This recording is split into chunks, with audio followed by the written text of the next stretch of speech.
هر څوک غواړي چې په ټولنه کې د قدر وړ او محترم انسان واوسي. دا ډیره ښه ده.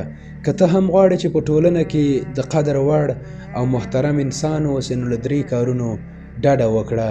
هر چیرې چې یې کمې خبرې وکړه، او کله چې خبرې کوي مخکې له هغې په هغه ښه فکر وکړه. کمه خندا وکړه، او کله چې خاندې په جګ آواز خندا مه کوه. دا 3 کارونه د انسان عزت کموي، زړه سختوي.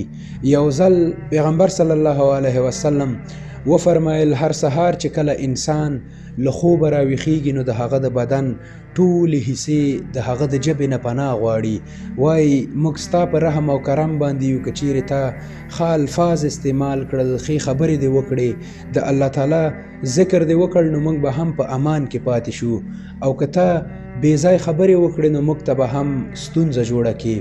پیغمبر صلی الله علیه وسلم وفرمایل د قیامت په ورځ به ډیر انسانان د الله تعالی په وړاندې د ډیر نیکیانو سره حاضر شي، خو هغوی به د خپل ژبې له امله د دوزخ د عذاب خوند څکوي. ابن قیم رحمه الله فرمایي د ژبې اړیکې له زړه سره وي. که ته وغواړې چې د چا د زړه په حال باندې وپوهیږې، نو د هغه ژبې ته وګوره. د هغه ژبه به درته ووایي چې د هغه په زړه کې څه دي. که چیرې هغه سخته ژبه وي، نو هغه یو مریض زړه دی، او که چیرې هغه شکر کوونکې ژبه وي او حق ویونکې ژبه وي، نو د هغه زړه هم ښه دی. اوس که هر څوک خپلې ژبې ته وګوري، نو هغه ته به دستي معلومات وشي چې هغه د څنګه زړه خاوند دی.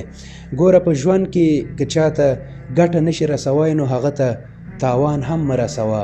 او که چاته څه نه ورکوي، نو د هغه زړه هم مه بدوه. نو په ټولنه کې به د قدر وړ او محترم انسان اوسئ. السلام علیکم.